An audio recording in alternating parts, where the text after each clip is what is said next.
بسم اللہ الرحمن الرحیم. ویلکم ٹو فیڈریشن وکلا اور آپ کے تحت میں آپ کا ہوسٹ کاشف احمد کھیانی ایڈوکیٹ اس پروگرام کو ہوسٹ کر رہا ہوں. آج کل بہت زیادہ مسائل درپیش ہیں اور قانون اور انصاف پر مبنی کوئی پروگرام ایسا سوشل میڈیا پہ موجود نظر نہیں آتا تھا، اور بہت سارے لوگوں کے معاملات جو ہیں وہ کورٹ کچہری تک، اور اگر ہم کورٹ کچہری کی بات کرتے ہیں تو لوگ کانوں پہ ہاتھ لگا دیتے ہیں کہ نہیں ہمیں کورٹ کچہری نہیں جانا.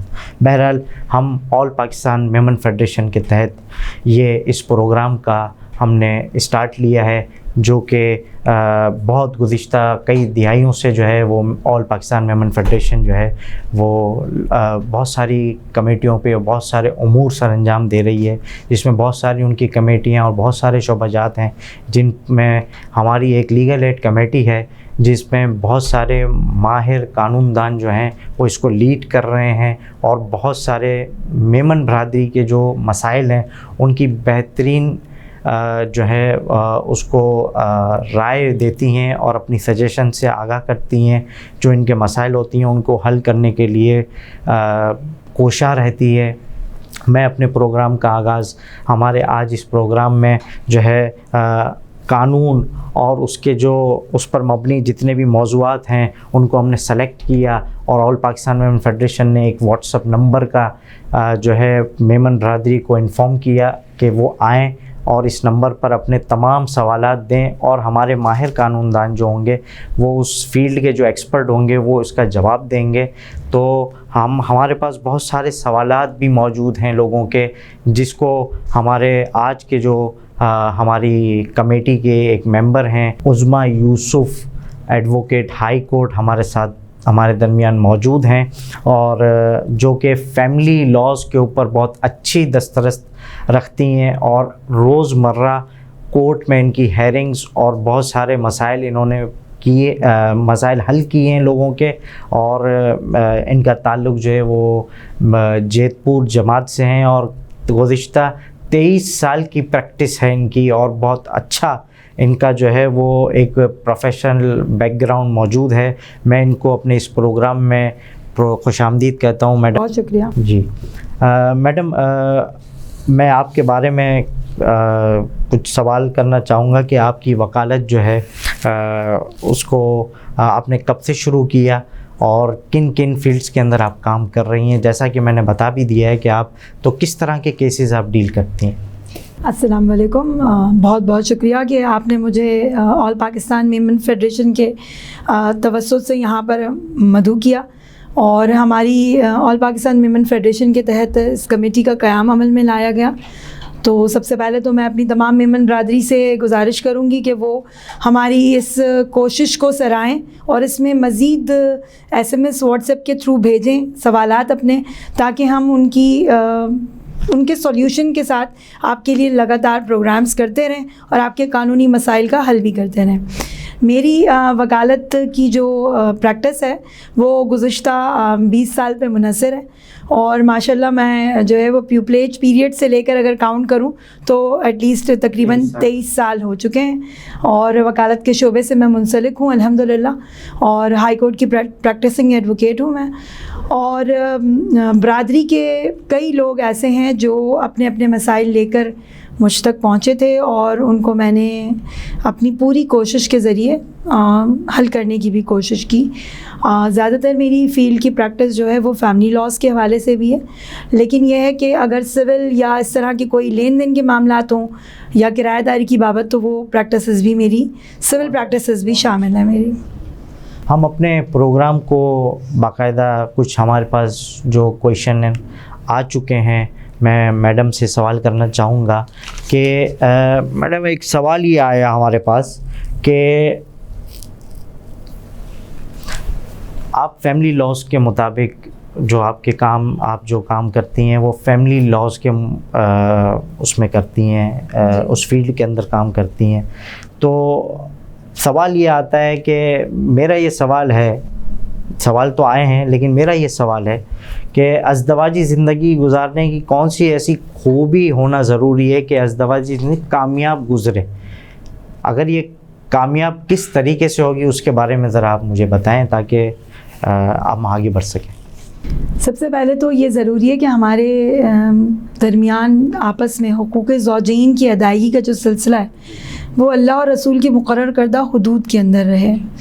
دوسرا، برداشت اور تحمل دونوں میاں بیوی کے اندر اس طرح کی زندگی میں موجود ہو جو کہ ان کو ایک ساتھ باہم ملا کر مربوط اور مضبوط رکھ سکے، اور ان کا آپس میں تعاون جو ہے وہ کسی بھی ازدواجی زندگی کو کامیاب کرنے کے لیے بہت ضروری ہے. اس سے سب سے پہلے تو میں یہ کہوں گی کہ ذہنی ہم آہنگی اور دونوں پارٹیز کے اندر، دونوں فریقین کے اندر باہمی مشاورت اور برداشت بہت ضروری ہے. اور ویسے بھی جنرلی کسی بھی لائف کو اگر ہم کوئی بھی فیلڈ اپنی دیکھیں تو اس میں اگر ہم سامنے والے کے دلائل اور اپنے دلائل دونوں خوش اسلوبی سے اور تحمل سے سنیں تو ہمارا کوئی بھی مسئلہ حل ہو سکتا ہے. اس لیے لوگ سنتے نہیں ہیں، وہ اپنی انا میں رہتے ہیں. جی ایسا ہی. تو بس یہ تو بیسٹ اصول ہے اور بیسٹ پرنسپل ہے ہماری لائف کا بھی، اور ہمارا مذہب بھی ہمیں کہتا ہے کہ ہمیں تحمل اور برداشت کا دامن نہیں چھوڑنا چاہیے. اچھا، ہمارے یہاں جو ہے وہ برادری سسٹم جو ہوتا ہے اس کے اندر جماعتیں ہماری موجود ہیں، اور کبھی کوئی میاں بیوی کے اندر کوئی جھگڑا ہوتا ہے تو بہت سارے لوگ جو ہے وہ ڈائریکٹ کورٹ چلے جاتے ہیں. تو کیا اس کو آربیٹریشن میں ایک ثالث کسی کو مختص کر کے معاملات کو پہلے سالو کیا جائے یا ڈائریکٹ کورٹ جایا جائے؟ یہ آپ کا بہت اچھا سوال ہے، اور آج کل جو ہے وہ مصالحت کو بہت ترجیح دی جانی چاہیے پہلے بیس پہ. اور ہماری جو جماعتوں میں موجود ہیں، ہماری یہاں بھی آل پاکستان ویمن فیڈریشن کے بھی تحت یہاں پر لیگل ایڈ کمیٹی کا جو قیام عمل میں لایا گیا ہے، وہ جو مصالحتی کمیٹی ہوتی ہیں، ہماری مختلف جماعتوں میں مصالحتی کمیٹیاں موجود ہیں. تو سب سے پہلے ہماری یہ رائے ہے اس پر، ہماری پوری کمیٹی کی بھی، کہ جو بھی مسئلہ ہو فیملی لاز کے حوالے سے ہو اسپیشلی اگر، تو وہ پہلے ہماری کمیٹی کو اپروچ کیا جائے، تاکہ اگر آؤٹ آف دا کورٹ اس کی کوئی سیٹلمنٹ بنتی ہے باہمی مشاورت سے، اور مختلف خاندانی مسئلے کورٹ میں پہنچنے سے پہلے باہمی مشاورت سے حل کر لیے جائیں تو وہ بہت ہی بیسٹ طریقہ کار ہوگا. بہت بہترین آپ نے جواب دیا کہ مصالحت جو ہے نا بہت ضروری ہے ہمارے اس جو تنازع ہوتا ہے مرد اور عورت کا، تو اس کے اندر مصالحت جو ہے وہ ثالثی کردار جو ہے وہ جماعتوں کا ہونا چاہیے، اپنے بڑے بزرگوں کا ہونا چاہیے. اس کے بعد ابھی ایک سوال آیا ہمارے سامنے جو کہ ایک بشیر صاحب نے کیا ہے کہ کیا جو ہے اپنی بچی کا وہ نکاح کرنا چاہتے ہیں، اس کی عمر ابھی 18 سال نہیں ہے، تو کوئی ایسا تو نہیں ہوگا کہ وہ نکاح نل اینڈ وائڈ ہو جائے یا ختم ہو جائے، وہ معرض وجود میں ہی نہیں آتا کیا؟ ایسا کچھ نہیں ہے، کیونکہ اسلامی شریعت کے اصولوں کے تحت نکاح کیا جاتا ہے اور نکاح نامہ موجود ہے، اور باپ جو ہے وہ ولی کی حیثیت رکھتا ہے، اور اس کی وکالت میں، اور بچی کی جب نکاح ہوگا تو اس میں گواہان بھی موجود ہوں گے. اور اسلام میں اس طرح کی کوئی قدغن نہیں ہے کہ اگر بچی 18 سال کی نہیں ہے تو ہم اس کا نکاح نہیں کر سکتے، ایسی کوئی شرائط موجود نہیں ہے. تو اگر گواہان موجود ہے باپ کی وکالت میں نکاح کیا جا سکتا ہے.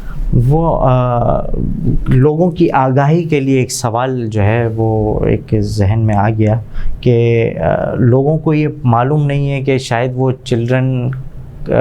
چائلڈ ایکٹ کوئی بنا ہوا ہے جس کے اندر لکھا ہوا ہے کہ کوئی 14 سال سے کم عمر 18 سال سے کم عمر کی بچی کی شادی کرتا ہے، تو اس آسپیکٹ میں جو لوگ بھی ہوتے ہیں وہ اس کی گرفت میں آ جاتے ہیں. تو آپ اس بارے میں کیا کہتی ہیں؟ آیا ایسا کوئی موجود ہے، ایسا کوئی قانون یا نہیں؟ اس بارے میں آپ سے یہ کہوں گی کہ اگر لڑکی رضامند نہ ہو اور نکاح بالجبر کیا جا رہا ہو، کوئی زبردستی اس کی منشا نہ ہو، اس کی پسندیدگی نہ ہو، اس صورت میں تو پاکستان کا اسٹیٹ جو ہماری گورنمنٹ نے اس نے بہت سے لا وضع کیے ہیں کہ کسی چیز میں جبری طور پر کوئی رضامندی حاصل کرنا وہ اللیگل ہوگا. ایز سچ اگر کوئی اللیگل ایکٹ ہو رہا ہے تو اس کے لیے تو موجود ہے یہ چیز. لیکن چونکہ ہمارے یہاں پر میمن کمیونٹی میں بھی جیسے کہ میں ڈسکس کروں اور جو میں بھی بچپن سے دیکھتی آئی ہوں, لڑکی کی جو نکاح ہے وہ مسجد میں نکاح سے ایک روز قبل ہی کر لیا جاتا ہے, اور اس میں ہم تمام گھر کے جو ہمارے بڑے ہوتے ہیں یا اس خاندان کے جو بڑے ہوتے ہیں وہ موجود ہوتے ہیں. باقاعدہ ان کی رضامندی سے یہ عمل میں آتا ہے نکاح کا. اور میں نہیں سمجھتی کہ جب نکاح میں قبول اور ایجاب موجود ہو تو اس میں کوئی ایسا اللیگلٹی کا عنصر نہیں ہوتا. لیکن اگر بالجبر کوئی نکاح کیا جا رہا ہے تو ضرور وہ اس میں جی بالکل اسٹیٹ ایکٹیو ہو جاتی ہے. بہت شکریہ. ناظرین, ہمارے اس پروگرام میں جو ہے بہت اچھی طرح آگاہی دی جا رہی ہے, اور ہمارے ساتھ لرنڈ کاؤنسل جو ہیں وہ عظمیٰ یوسف جو ہیں وہ ہمارے ساتھ موجود ہیں. تو میڈم, نکاح نامے کے اندر یہ طلاق تفویض کیا ہوتا ہے؟ نکاح نامے میں بھی ایک لفظ آتا ہے طلاق کی تفویض کرنا, تفویض طلاق کا لفظ آتا ہے. اس کا کیا مطلب ہے؟ یہ کیوں, یہ کوئی اختیار ہوتا ہے؟ کیا وہ لڑکی اپنے آپ کو کھلا دے دیتی ہے یا وہ خود طلاق لے لیتی ہے؟ اس سے کیا موضوع آپ اپنے ہمارے ناظرین کو کیا بتائیں گے؟ کاشف صاحب, یہ جو ہے وہ جنرلی بڑا اچھا سوال آیا ہے. جو جنرلی آج کل جو نکاح نامے کے ہمارا کنسیپٹ ہے فل کروانے کا, ہماری برادری میں خصوصی طور پر ایسا ہوتا ہے کہ ہم اس کو کٹ کر دیتے ہیں اور تمام چیزوں کو فل نہیں کرواتے. ایک تو یہاں میری برادری سے یہ بھی خصوصی گزارش ہوگی کہ جب نکاح کا عمل ہو رہا ہو تو نکاح نامے کو ضرور بغور پڑھا جائے, اس کا مطالعہ کیا جائے اور پھر اس کو فل کرا جائے, اور اس میں مہر کی ادائیگی کی اور تمام شرائط کو پورا کیا جائے. آپ نے جو اس وقت اسپیسیفک کویشچن کیا ہے طلاق کی تفویض کے متعلق, تو وہ ہمارے نکاح نامے کے کالم میں موجود ہے. کالم نمبر 19 ہے یا 18 ہے, اس کے 18 نمبر کا کالم ہے. اس میں یہ لکھا ہوا ہے کہ آیا دلہن مطلب طلاق کا حق تفویض کر دیا گیا ہے. تفویض کا مطلب ہوتا ہے دے دینا. تو اس میں کیا یہ بات پری ڈیسائیڈڈ ہے یا پہلے سے یہ چیز دی گئی ہے کہ ناچاکی کی صورت میں یا کسی جھگڑے کی صورت میں کیا لڑکی خود طلاق لے سکتی ہے از خود؟ ایسا کوئی حق دولہا کی طرف سے پہلے سے دے دیا گیا؟ اگر دے دیا ہے تو کون سی شرائط ہے؟ یعنی ناچاکی ہے, یا وہ روٹ کر اپنی والدہ کے گھر بیٹھ گئی ہیں, یا دیگر کوئی نان نفقے کے معاملات پورے نہیں ہو رہے, مطلب پہلے سے کوئی چیز ڈیسائیڈ کر لی جائے. تو وہ نکاح نامے میں کالم موجود ہے, اسی کے بارے میں یہ سوال ہے. دیکھیں, میں آپ کو اپنے ناظرین کو ایک بات بتانا چاہوں گا کہ میں بے شک جو ہے وہ اسی پیشے سے تعلق رکھتا ہوں, لیکن میں اب ہمارے ناظرین کی طرف سے میں سوال کر رہا ہوں, اور ایز اے لیمین سوال کر رہا ہوں اپنے ماہر قانون سے. تو سوال یہ ہے, ایک سوال آتا ہے کہ طلاق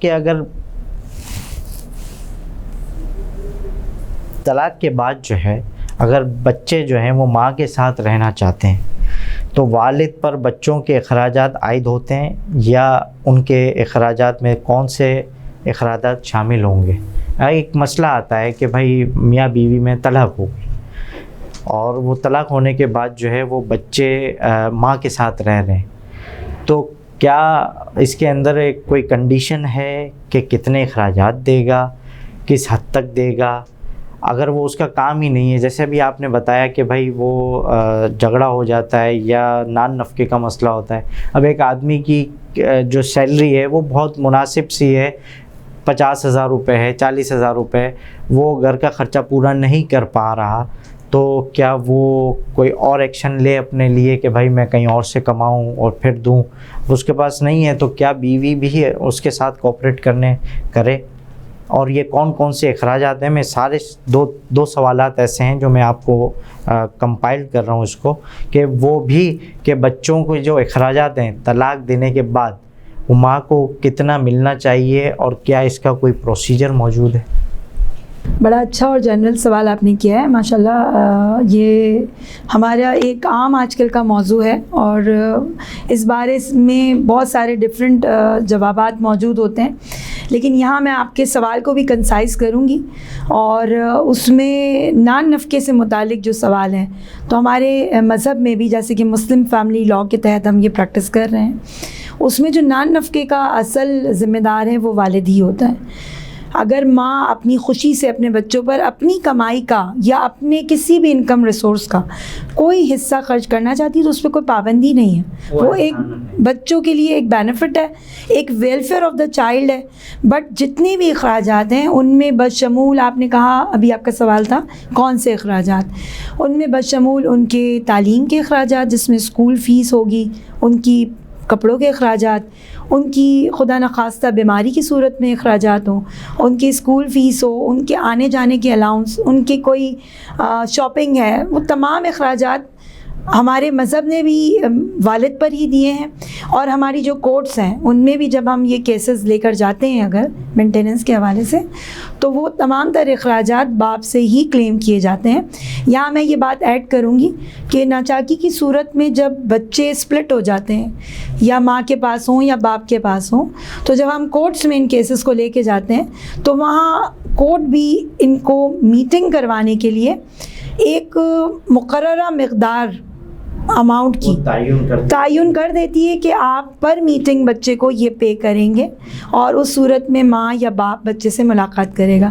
لیکن جہاں تک آپ کے سوال کا تعلق تھا، اس میں نان نفقے کا حقدار والد ہی ہے اور اس میں تمام اخراجات شامل ہوں گے۔ زبردست، بہت اچھا جواب دیا آپ نے، بہت طویل اور بہت اچھا جواب دیا آپ نے۔ ایک لفظ ہم سنتے ہیں خلا، تو یہ خلا جو ہے وہ اس کو ہم انگریزی میں کہتے ہیں ڈیزولیوشن آف میرج غالباً، تو لوگ اکثر کہتے ہیں ہم خلا لے لیں گے بھائی، وہ لڑکا طلاق نہیں دیتا تو ہم خلا لے لیں گے۔ اب وہ خلا کیا چیز ہے اس کے بارے میں سوال آتا ہے کہ بھائی ایک بچی ہے وہ چاہ رہی ہے کہ میں خلا لے لوں، تو میں کس طرح لوں خلا، اس کا مجھے طریقہ کار بتا دیا جائے۔ دیکھیے خلا جو ہے وہ بیسیکلی کورٹ میں ہمیں جا کر کلیم کرنی ہوتی ہے۔ ہماری برادری میں بھی یہ بات بہت مشہور ہے اور ایک جرنل ایشو اس وقت موجود ہے، ہم مختلف سائلین سے ملتے رہتے ہیں تو ہمیں یہ بات علم میں ہوتی ہے کہ ہم جو ہے وہ پیپر پر سائن کروا کے خلا لے لیں گے۔ خلا از خود کوئی بھی اتھارٹی اس بات کی مجاز نہیں ہے کہ وہ خلا آپ کو دے سکیں۔ پاکستانی لاء کے تحت جو ہے وہ عدالت سے ہی خلا طلب کی جاتی ہے۔ کورٹ کا ایک پورا پروسیس ہوتا ہے جس میں سامنے والی پارٹی کہہ لیں آپ یا جو لڑکی کے شوہر ہوتے ہیں ان کو عدالت میں طلب کیا جاتا ہے، ان کو باقاعدہ ایک مقررہ وقت دیا جاتا ہے کہ اب یہ جو بھی خاتون ہیں وہ آپ کے ساتھ زندگی نہیں گزارنا چاہتی، اور عدالت کے ذریعے ان کو خلا کا آرڈر دیا جاتا ہے، اور اس طریقے سے وہ جو نکاح ہے وہ کالعدم قرار دیا جاتا ہے، اور پھر ان میں کوئی آپس میں ازدواجی تعلقات قائم نہیں رہتے ہیں۔ کیا خلا جو ہے اس کے اندر کوئی چیز چھوڑی بھی جاتی ہے؟ لڑکی نے اگر جہیز مہر کی رقم لی ہے یا کوئی سامان ہے تو کیا وہ چھوڑنا پڑتا ہے؟ کیا اس میں کوئی ایسی اسٹریٹجی ہے کہ لڑکی خلا اگر جاتی ہے کورٹ تو وہ اپنی چیزیں چھوڑے گی، کوئی مال کے عوض ہوگی یا کوئی چیز؟ بہت اچھا اسی سے ریلیٹڈ کوشچن آپ نے کیا ہے۔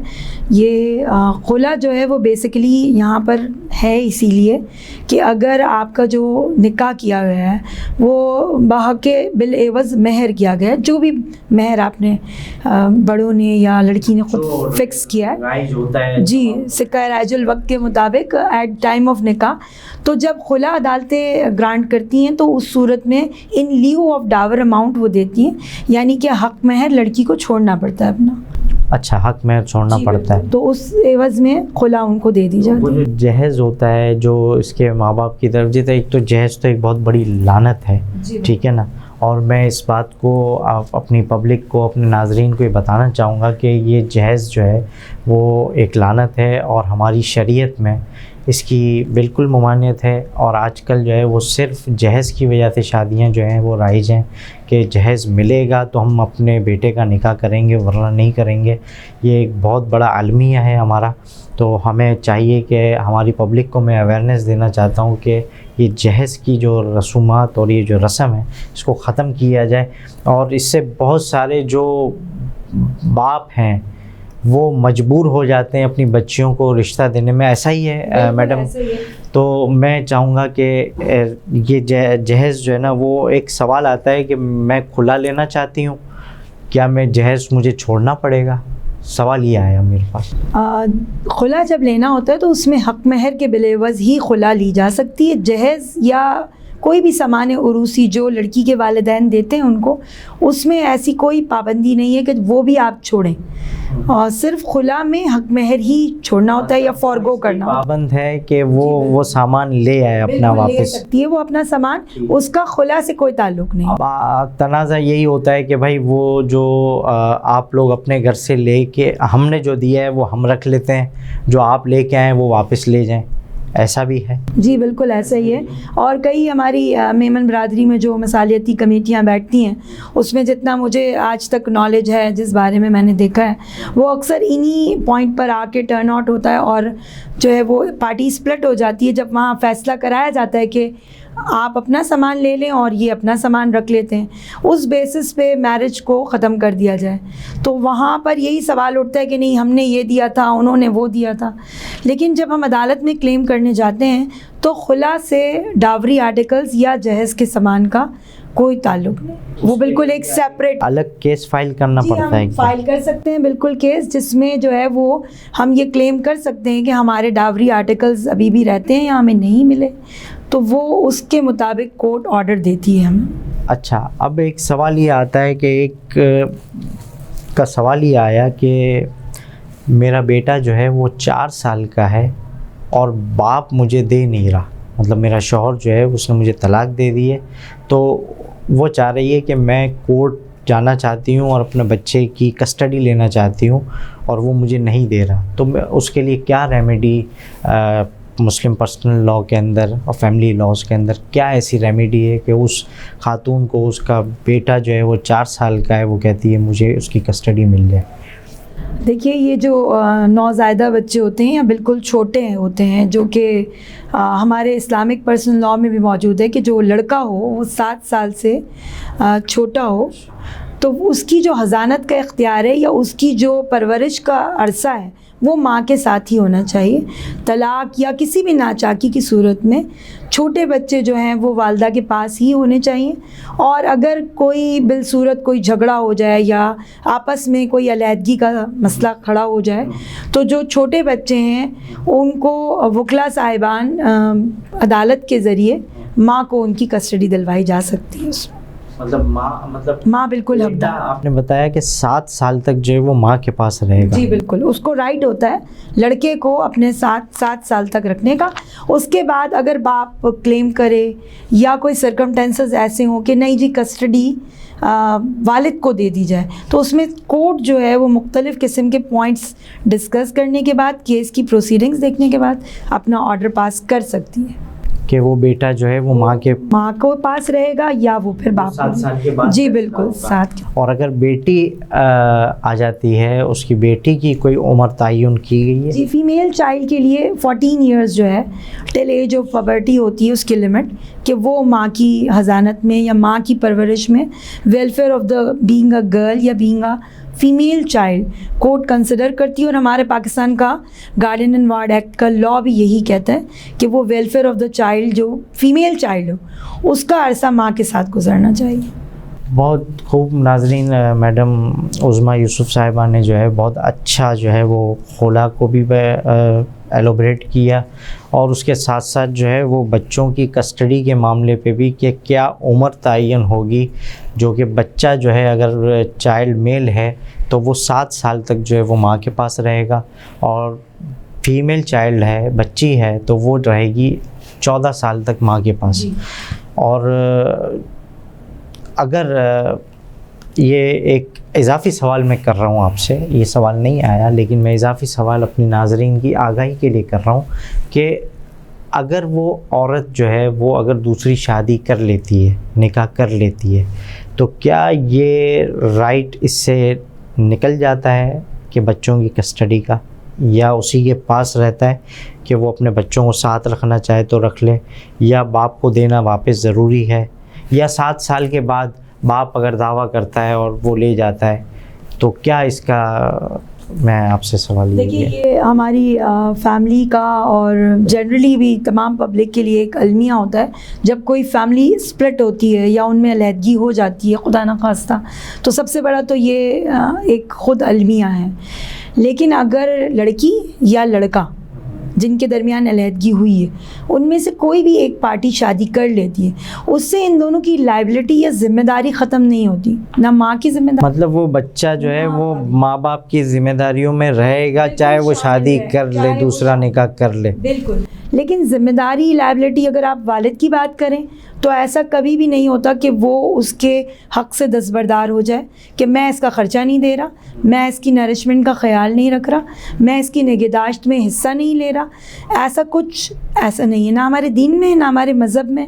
اس پہ پوری باپ ہمیشہ باپ ہی رہے گا نا, اس کا رائٹ تو نہیں چھینا جائے گا. جی جی جی بالکل. اسی طرح والدہ کو ہم کبھی بھی ریسٹرین نہیں کر سکتے کہ وہ اپنی اولاد سے ملنے سے رک جائے. ہاں, اس کو روکا نہیں جا. ایگزیکٹلی.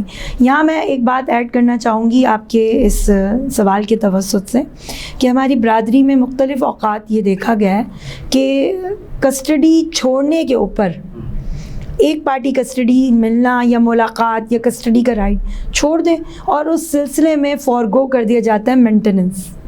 اچھا.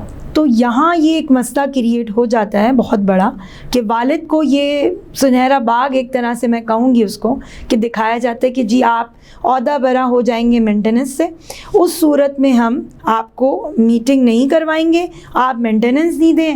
میٹنگ بھی چلی گئی, مینٹیننس بھی چلا گیا, اور باپ جو ہے وہ بالکل اپنے آپ کو ریلیکس فیل کرے کہ نہ مجھے خرچہ بھی نہیں دینا اور میں میٹنگ بھی نہیں کر رہا, میں کسٹڈی بھی نہیں لے رہا. تو میں اپنی برادری کو بھی اور میں یہ کہنا چاہوں گی کہ والد کا جو کسٹڈی کا رائٹ ہے یا والد کا جو سرپرستی کا رائٹ ہے, ایک نگہبان ہے وہ ایک جنرل رائٹ ہے اور وہ ان کو ملنا چاہیے. وہ اپنے بچوں سے ملاقات کریں, ان کے خرچے پانی دینے کے بھی وہ ذمہ دار ہیں. اور ہماری جو فیمیلز ہیں ان کے لیے ہونا چاہیے کہ وہ والد سے ملاقات یا میٹنگ کو میک شیور کریں, چاہے ان میں کچھ شرائط طے کر لی جائیں.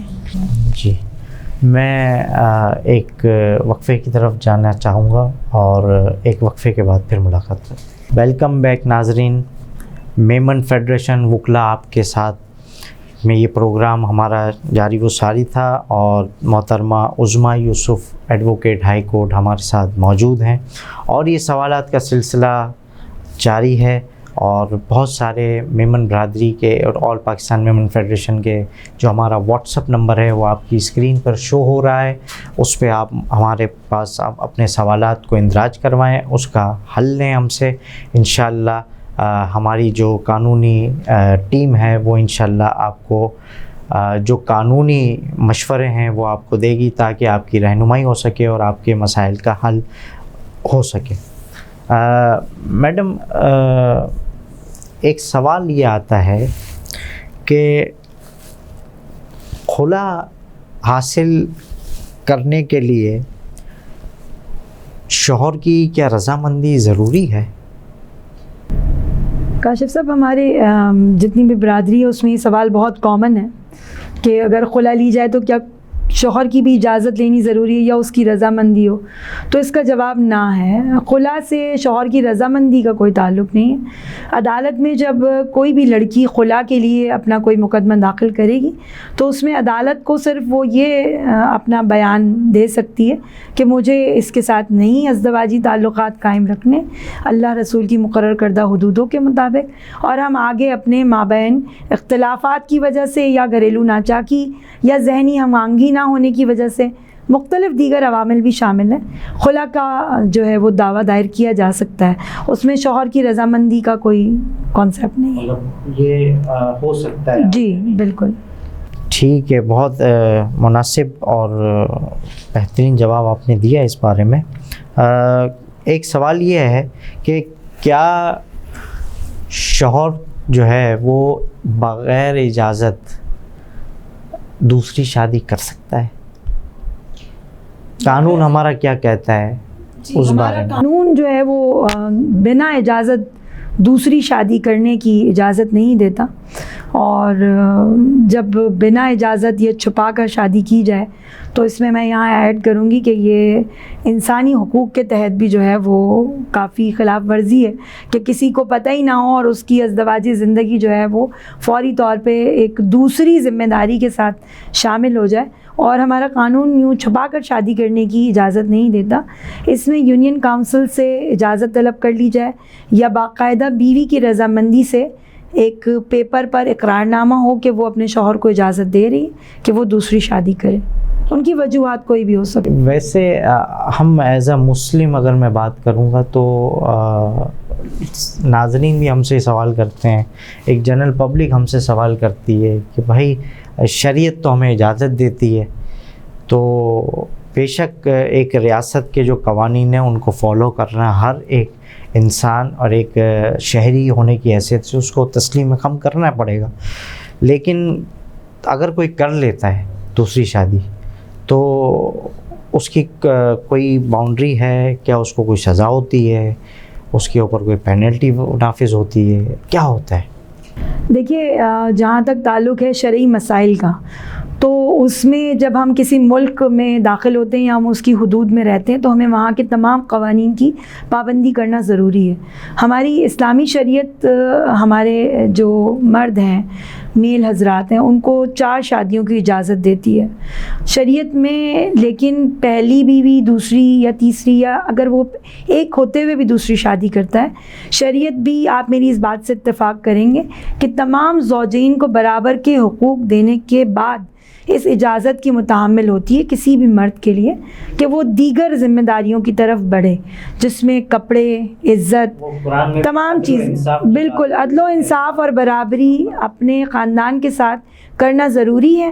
اس کے بعد ہم اس طرف بڑھتے ہیں کہ اگر وہ ایک سے زائد شادیاں کرتا ہے یا اپنی ذمہ داریوں کو اپنے ساتھ جوڑتا ہے, اپنے معاشی مسائل, اپنے روزمرہ کے عوامل کے ساتھ. جہاں تک ہماری مملکت اسلامیہ پاکستان کے اندر ہم جو رہتے ہیں اس میں بالکل اگر چھپا کے کوئی بھی فرد اپنی پہلی زوجہ سے اس کی اجازت کے بغیر شادی کرے تو اس میں 3 ماہ کی قید ہے اور جرمانہ بھی عائد کیا جاتا ہے.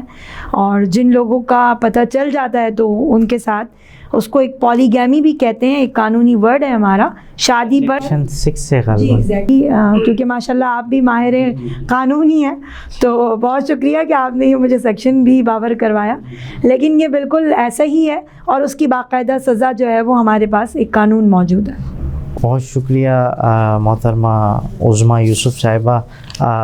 بہت سارے سوالات کی لسٹ ہمارے پاس طویل لسٹ موجود ہے, لیکن آج کا ہمارا یہ سمے جو ہے وہ اختتام پہ ہے. میں اپنی تمام ناظرین سے گزارش کروں گا کہ اپنے تمام جو سوالات ہیں وہ ہمارے اس واٹس اپ نمبر پہ ہمیں واٹس اپ ان باکس کریں, تو ہم انشاءاللہ اپنے قانون ماہر جو ہمارے ساتھ موجود ہوں گے ٹیم میں, ہم ان کے ساتھ وہ آپ کا جو ٹاپک ہوگا, جو اگلا ہمارا ٹاپک ہوگا وہ جو اموویبل پراپرٹیز کے تحت جو ہمارا پروگرام ہونا ہے, جو ریئل اسٹیٹ سیکٹر سے متعلق ہے, جو وکلا اس میں ایکسپرٹیز رکھتے ہیں, ہم انشاءاللہ ان کو اگلے پروگرام میں مدعو کریں گے. تو میں تمام اپنے ناظرین سے اس دعا کے ساتھ اپنے اس پروگرام کو وائنڈ اپ کرتا ہوں کہ اللہ ہم سب کا حامی و ناصر ہو. السلام علیکم.